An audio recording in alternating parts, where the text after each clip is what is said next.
ছাত্র জনতার গণঅভ্যুত্থানের মুখে ৫ই আগস্টে দেশ থেকে পালিয়ে ভারতে আশ্রয় নিয়েছেন সাবেক প্রধানমন্ত্রী শেখ হাসিনা। এরপরই বাতিল হয় তার পাসপোর্ট। এদিকে বাংলাদেশে এখন পর্যন্ত তার বিরুদ্ধে হয়েছে ১৬৩টির অধিক মামলা।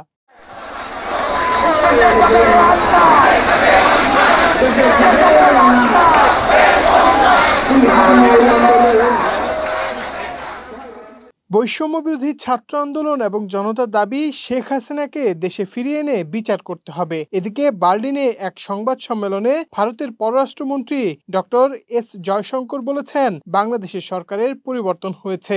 আমরা স্পষ্টতই বর্তমান সরকারের সাথে কাজ করছি, তবে আমরা আমাদের কাজ কূটনৈতিক চ্যানেলের মাধ্যমে করি, গণমাধ্যমে প্রকাশিত প্রতিবেদনের ভিত্তিতে নয়।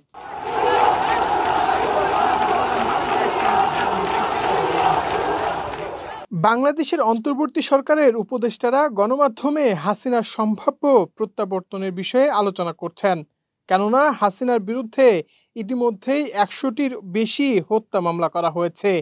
ছাত্র জনতার অভ্যুত্থানে হাসিনার সাথে সাথে তার সরকারেরও পতন হয়েছে।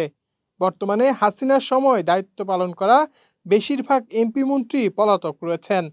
এছাড়া বিভিন্ন মামলায় ইতিমধ্যেই গ্রেফতার হয়েছেন শেখ হাসিনা সরকারের বেশ কয়েকজন মন্ত্রী এবং এমপি। উল্লেখ্য, ছাত্র জনতার অভ্যুত্থান ঠেকাতে শেখ হাসিনার বিরুদ্ধে মানবাধিকার লঙ্ঘনের অভিযোগ তুলেছে বিভিন্ন মানবাধিকার সংগঠন। এছাড়া তার ১৫ বছরের আমলে জোরপূর্বক গুম, ভিন্নমত দমনে মানবাধিকার লঙ্ঘনের অভিযোগও রয়েছে।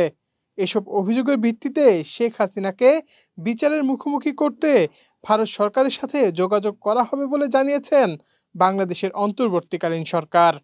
হুমায়ুন কবির মাসুদ, মানবজমিন।